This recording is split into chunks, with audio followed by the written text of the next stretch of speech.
All right, I'll keep an eye on my watch. Yeah, set a It's timer. not because I want to get rid of you. It's because I'm trying to be considerate that I'll continuously look at my watch from now every now and then. All right. Yeah, it's like it's gonna look real rude if they're like, geez, they really don't want to talk to this dude.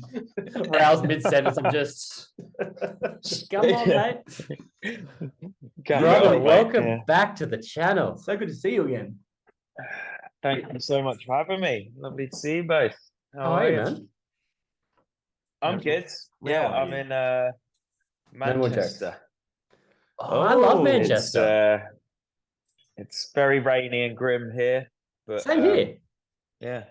How's the vibe there after how's the vibe there after their fucking horrible loss to Sevilla? Well, yeah, it's very overcast and drab and everyone's walking around like this. Yeah. that was wild. Anyway, we won't talk football because he hates it. My headphones were about to come off. I was walking. I was storming out of here. I'll be like the weather.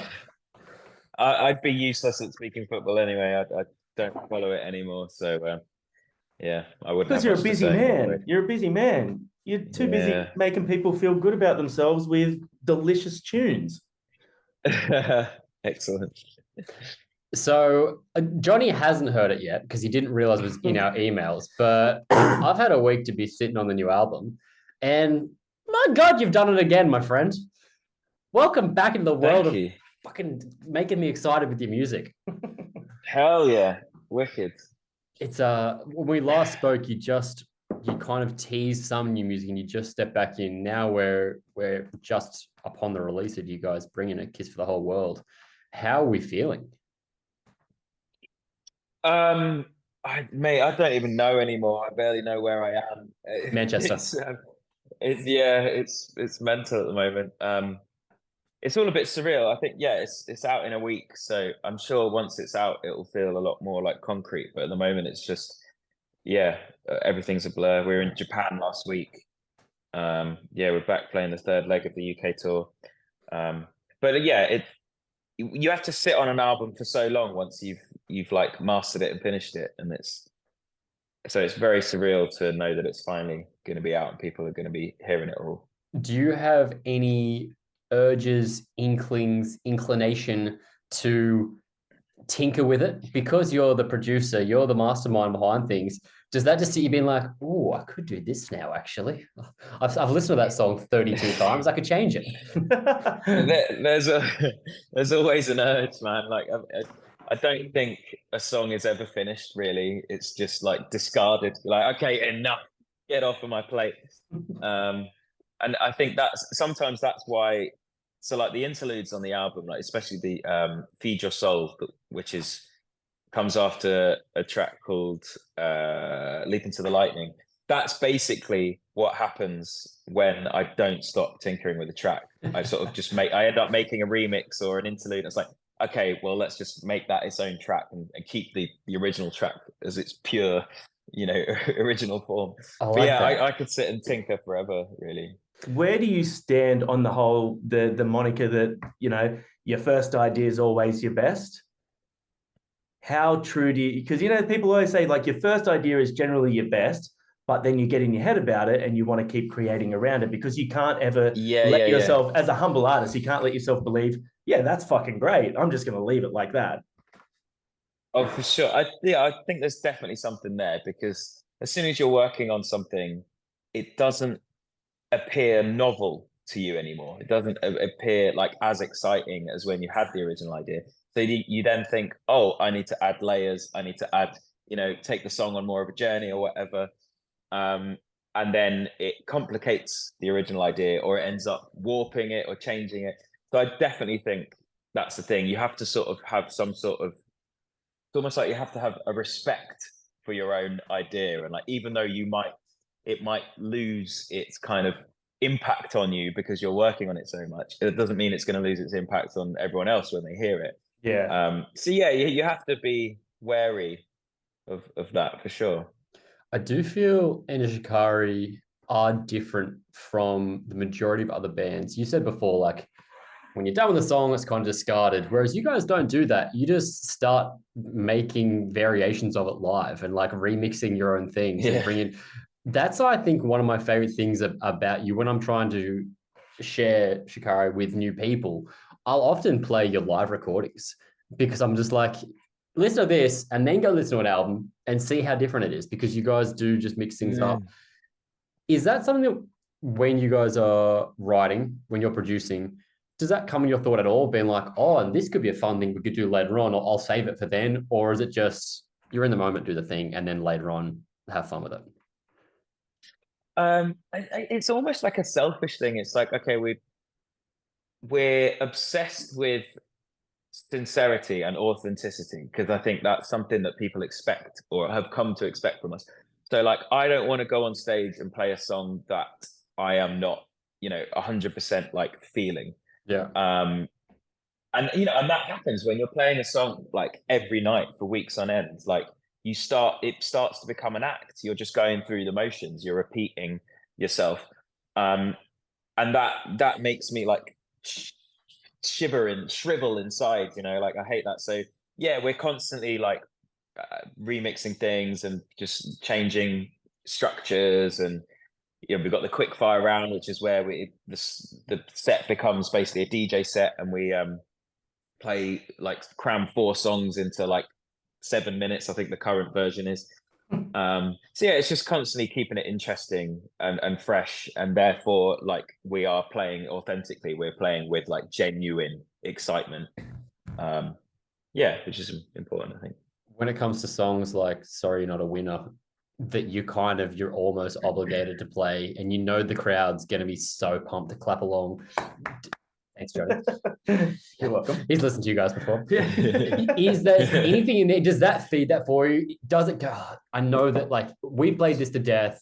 We ourselves are probably over it, but the response from the crowd's going to be so animated and so excited. Does that justify it? Well, at the moment we're playing. So Pendulum did a remix of it. Oh, we know. Yeah, we checked that one. Yeah. Brilliant. Yeah, I did it live with them at Reading. It was so much fun. So we basically took that remix and kind of it's almost like a VIP of that remix, or like an additional version of that remix, and we're playing that at the moment. And in some of the sets we do like half of the original Sorry Not a Winner and then half of the 2023 Sick. remix. Oh, that's cool. So yeah, it's just a way of like trying to give people the purity and the nostalgia that we all want, but also offering them something new and interesting. So where do you stand then on, say, like your earlier albums? I mean, I don't know if you guys have plans to do anniversary tours or anything like that for certain albums, but you're a completely different band to what you were 10, 15 years ago, obviously, and you've gone through a lot of sonic changes through the band. Would we ever see you guys, now, as Nate said, you guys do like to mix it up live and change the sound of the song and the style of the song a little bit. Would we ever see you do sort of like what Thrice have recently done? And because they're touring The Artist in the Ambulance in full, they actually went back and, I don't know if you know, they re-recorded the album because they wanted to sort of show a representation of how they would sound now. So people still get that nostalgia, but they're not expecting them to sound a certain way. Sure.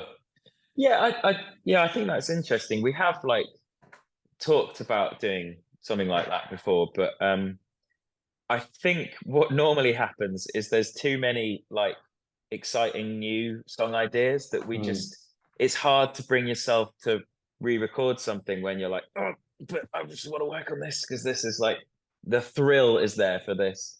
And there's a part of me that is like a little bit of just like a purist, and it's just like, say like Take to the Skies, for instance, that there's loads of stuff I'd love to do that, or there's loads of stuff I would have loved to have done differently, but at the same time then who knows what differences that would have for sure. Therefore inspired going onwards into the future. So I part of me just wants to like leave it alone, like it's this relic, it's this thing, this historic like thing that's just now just an item of like intrigue or interest. It's just I feel there. Like when you're constantly delivering new improved variations on who you are as a band as well, it'd be selfish for people to be like, I just want to hear the old stuff. Like I don't see too many comments. You see some bands, Architects, for example, They're a band that has changed gradually over time and have brought in this like stadium size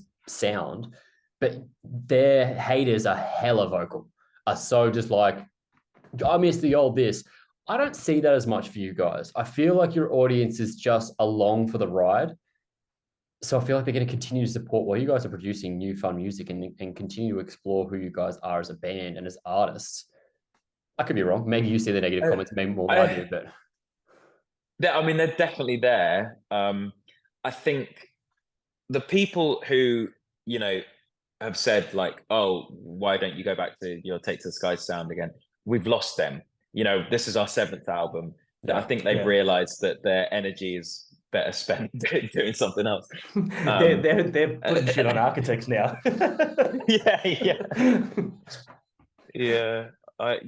So it's definitely there, but I think people almost just expect the unexpected from us now. They know that like that we're not gonna just like repeat ourselves in some way. So they just leave us alone. But that's not to say that we've definitely had our fair share of that kind of stuff. But but people like nostalgia, don't they? It's like comforting, isn't it? You want something that made you happy, so you want like more of that thing. It's like an addiction, isn't it, really?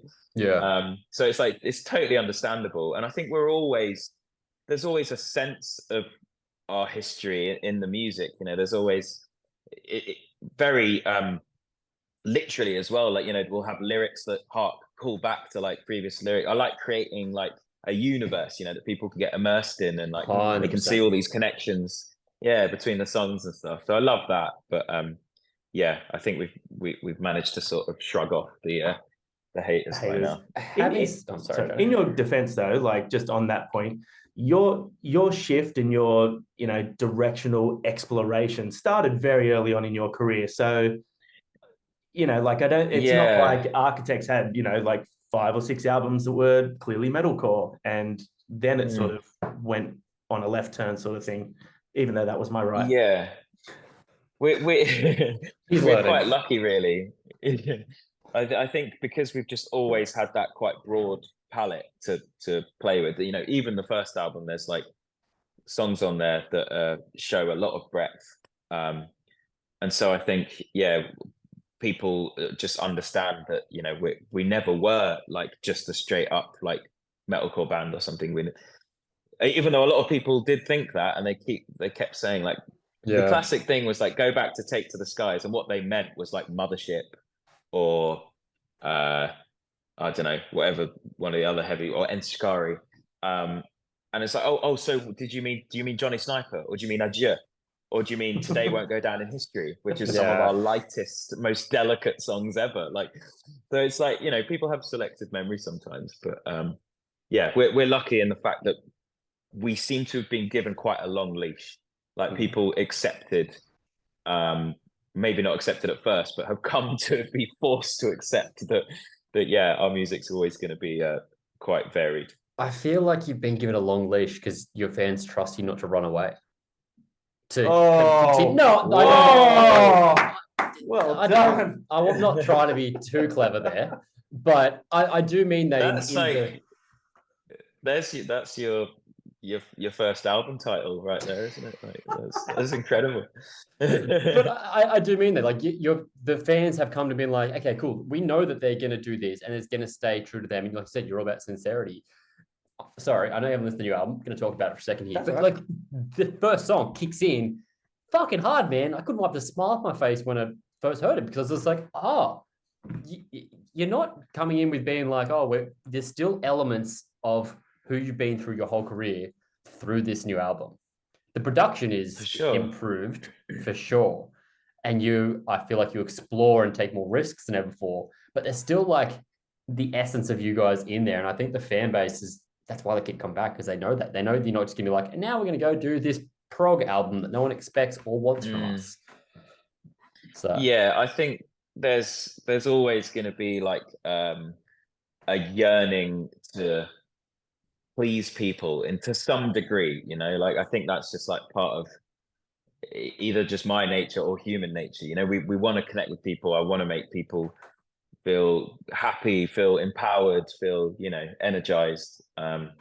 And so the music will always have a sense of whatever people think and Shikari is. Yeah. So you touched on before, like sort of not knowing where you are at the moment.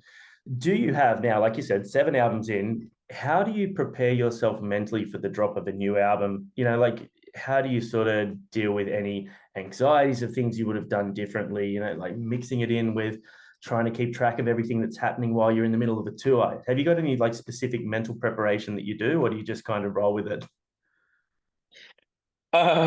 There's probably more preparation I should be doing. I sort of There's always more preparation you should be doing. Yeah, failed to prepare. Yeah, I sort of forgot how intense it is because I suppose our last album release, Nothing Is True, came out at the beginning of lockdown, and we basically couldn't do anything. So, when was the album before that?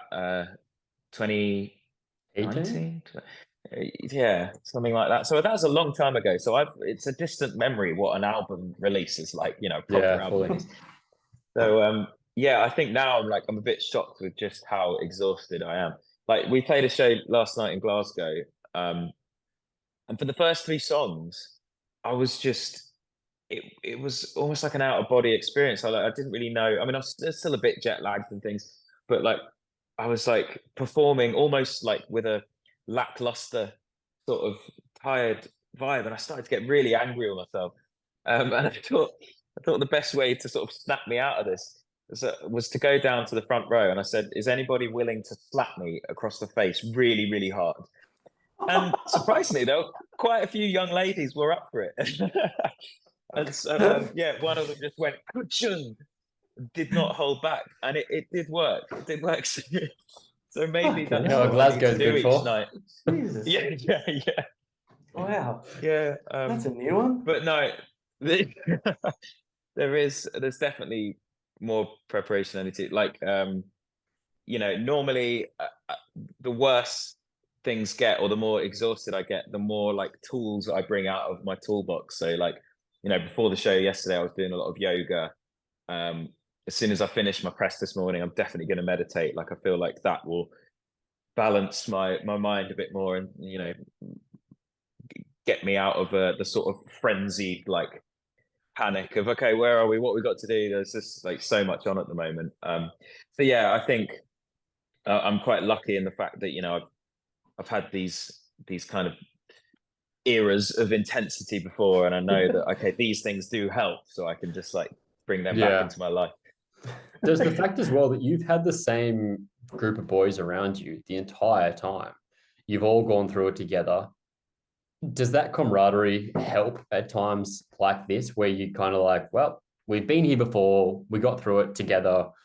I know I can lean on my mates when I need to at times like this. Like some bands go through so many lineup changes, it would be hard to be like, oh, you weren't here for that album that was horrible, that was really tough. Whereas you guys, you've been through the good and the bad together. Does that kind of help?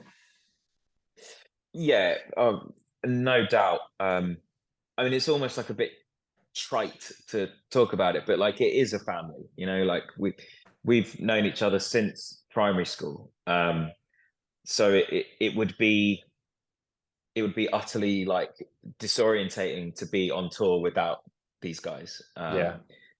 And yeah, it does help, but like you say, when you've got the shared history and you can reminisce and you can be nostalgic and you can talk about these things and then talk about how you got through them. So it definitely helps. I've often thought about like doing a solo record and touring that, and then I've thought like, but I'll be on my own. That'd be weird, like on tour, halfway around the world. So I was watching a lecture on like it was like the mental health of touring, which can normally be like very just cliched advice, but this was actually a really good one with this psychoanalyst, and they were saying like tour is basically relentless micro stresses, and even like the stress of like being away from home, like not having those comforts. On a surface level, it seems like an obvious thing, but like it actually does a lot to like your stress and the systems in your body.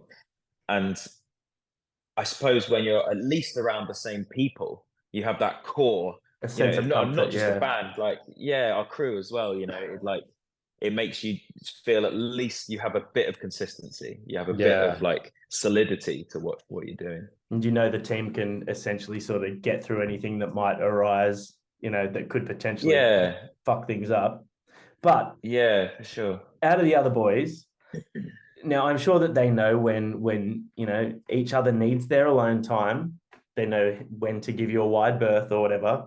Is there any one of the other boys who likes to just test you a little bit and just poke the bear when you're in that state?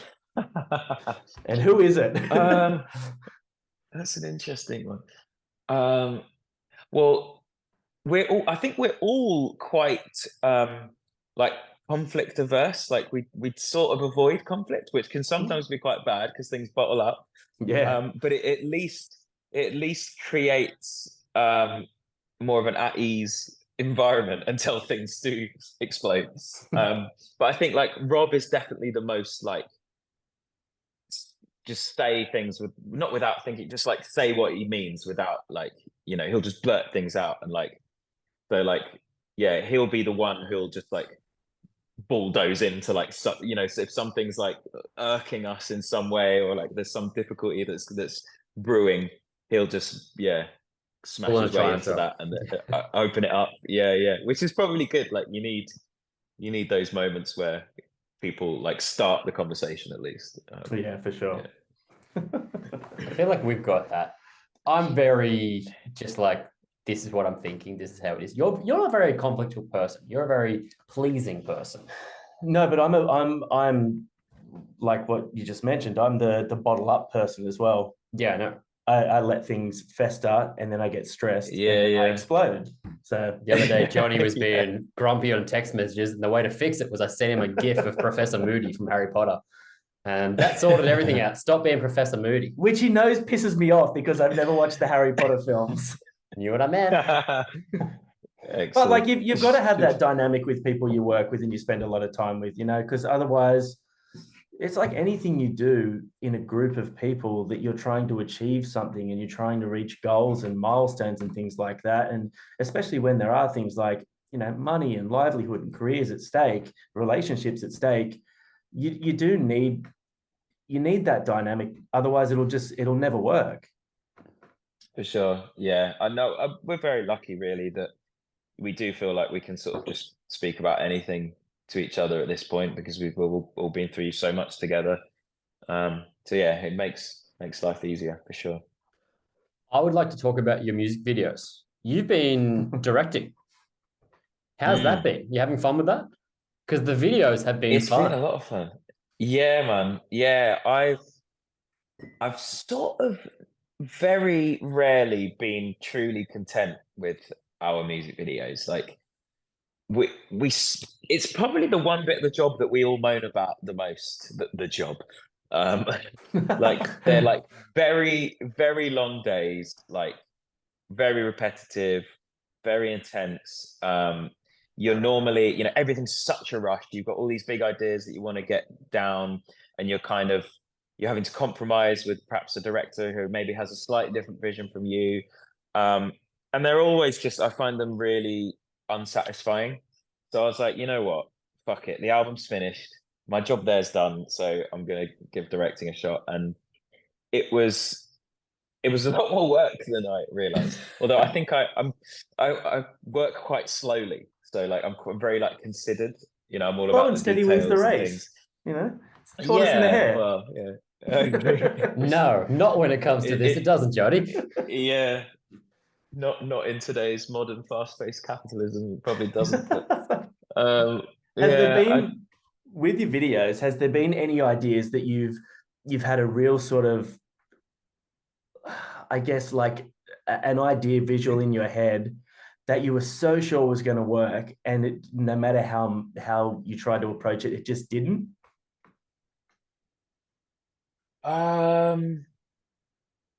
God, most probably. Well, I mean, there's things like, you know, the blowing up of our first tour van in our Johnny Sniper video. That wasn't as epic as I thought it would be in my mind. It didn't look like a Michael Bay like, film. No. And then They there's forgot to things get the like I sun flared remember. at, that's all. Shit, what was it? God, I can't remember the song title. It was off Flash Flood. Yeah, well, I don't know. There's definitely been videos where I've just been like, oh, this doesn't fit the original brief, and they rarely do because you've only ever got one day. You know that they're expensive things to do, and we're not on a major label like a lot of our Yeah. peers. Like we're on probably one of the last like seriously true independent labels in that they're not a subsidiary of a major. They don't have they don't even have a board of directors. It's like, it's very, very independent. So it's hard to, compete with like pop music videos where everything looks incredible and you can actually display like whatever crazy ideas you have in your mind. But saying that, I think with these videos, I did feel like actually satisfied. Like the way that Please Set Me on Fire and It Hurts link, and that was the kind of fantastic. dreamscape. Oh, nice. Yeah, the weird disconcerting dreamscape of It Hurts was like not too different from sort of how I imagined it, really. Okay. And yeah, we've got one more to be released. So A Kiss for the Whole World is the next single, which comes out the same day as the album, next Friday, 21st. And that video was so much fun to do as well. We filmed it down on the south coast of England, near these incredible old concrete structures that were used in World War II. I don't know why I'm describing it because obviously no one's seen it yet, but I'm really happy with how that one turned out. You're prepping people for it. You're getting them ready for the epicness. Yeah. Teasing. You're doing the social media thing correctly. Yeah. Speaking of, the last clip was done vertically. Whose decision was that? Yeah. I think it was mine, although it was like definitely a conversation. One of the main reasons why it fits into our production for this summer. I mean, I can't really say too much about it, but like, so for our headline set at Slam Dunk, it's going to be like our most ambitious show yet, and there's like a way that we interact that is going to bring back the Bloodshot video, and the sizing of the video was sort of to do with that. But also we thought it'd just be interesting. It's not like people haven't done it before, but we thought it'd be interesting just to see, even from like a data analysis point of view. Yeah, like, that was actually my thought. I wondered if that was like in the era of TikTok and Instagram and things going vertical. I wonder if that was a strategic social decision to go, let's hit this market now instead. Yeah, I think it would be interesting to look at it. But like the thing is, with that market, they need the little like tag, the catch line at the beginning, like, oh, this is what happened when we went to the. And of course, there's none of that. The video starts off very slowly with the hand coming in, and so like I'm sure like a lot of the generation that wants their dopamine like that, they're just gonna swipe. But it will be interesting to see, if it gets like a similar amount of plays to like a YouTube, landscape video. We talked to Rob from Don Broco the other day about social media and how like he feels towards contributing in that space. Obviously, you're a fairly, I don't want to say cynical, but cynical towards social media at times. How do you feel with that? Like, you still post fairly actively on social, and particularly in the lead up to new album launches. Is that something that you enjoy doing, or you do it because you have to, or? I don't really know anymore. I always think like, would I post as much if I wasn't in the band? And I don't think I would. It doesn't bring me a lot of joy because you're always chasing like, more clout, more likes, more traction, or whatever the industry buzzword is, like it's engagement. For me, that's what we're using. Engagement. Yeah. It's just a little too similar to just like the the fervent capitalistic rat race where, you know, everything has to be more and better and get more engagement, and things have to be always going up and up and up. And there's not much satisfaction in that. You know, as soon as you release a video or even just like do a tweet and it doesn't get the same engagement, you immediately like, oh, it makes you like feel just a bit like down. And it's such an ugly sort of thing to get caught up in. Yeah, and you know, I think the good thing is like a lot of people are realizing the downfalls of it, and especially with that whole side, there's no long-lasting contentment or satisfaction to be found from just constantly striving for more traction. You know, because at the end of the day, when is enough enough? When have you reached the goal? Like, because it's just a constant keep going. It's like, when does this stop? Yeah, 1 billion followers. Yeah, that's the end goal. The internet has been completed. That's just a billion people soon, won't they? Yeah, they will. Yeah, it'll be a Kardashian or someone. Yeah, like, you know what? It'll be someone that I've never. Do you know Bad Bunny? No. Thank you. Someone was like, he's the most played artist on Spotify. Yeah, and I had never heard of this person. They came across an Instagram and like Adidas did a collaboration with them. And it's like I was like, who the hell's Bad Bunny? I looked, I was like, that's so many million people that follow this person. I thought it was a woman. Wow. What is it? Is it like a Korean, like K-pop or something? You know, he's Spanish, Brazilian. Oh, right. Yeah.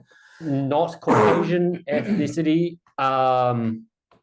I don't know where he's from. I have not done my research. This is just the name popped in my head because it was the most played person on Spotify, and they had a huge following on social media, and I had just never heard of them. I was like, there are so many people out there who have the following of a small country behind them.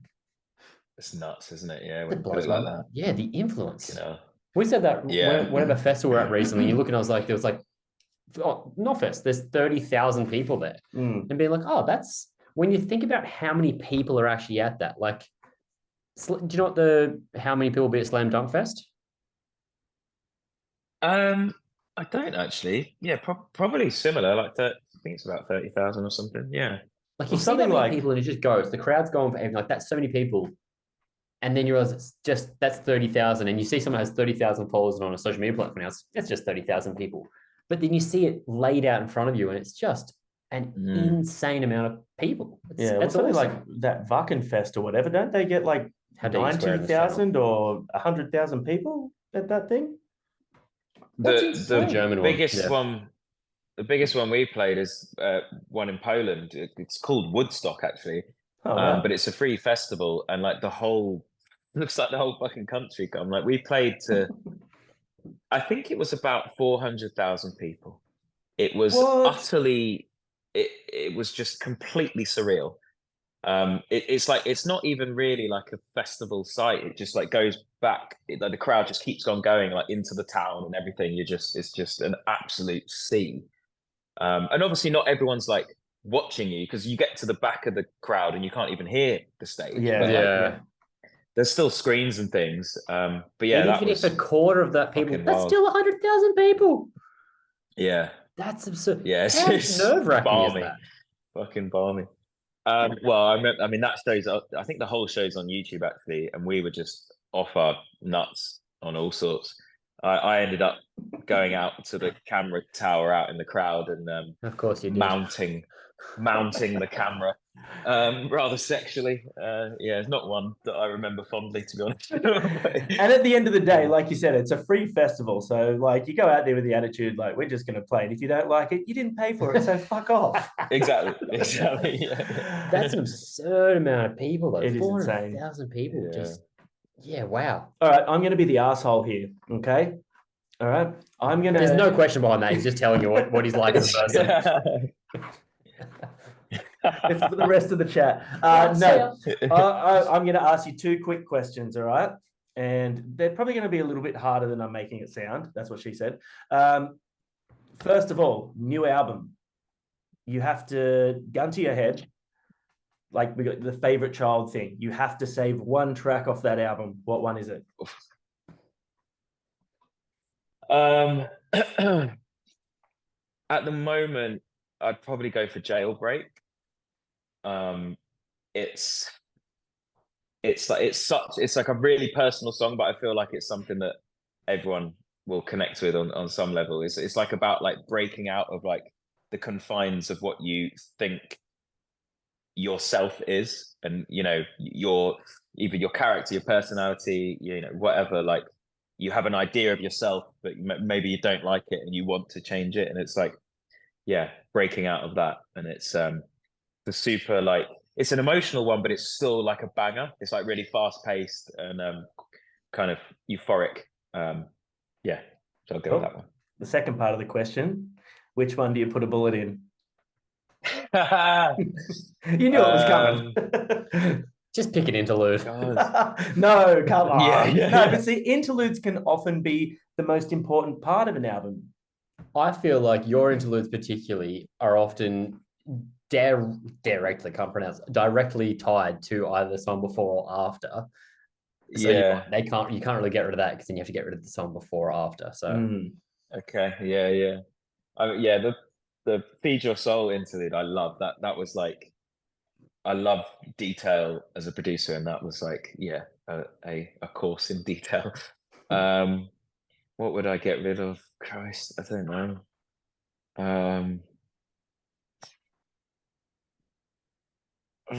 now's where he fakes bad connection. At this point, I'm just gonna have Wi-Fi's to. out. Yeah.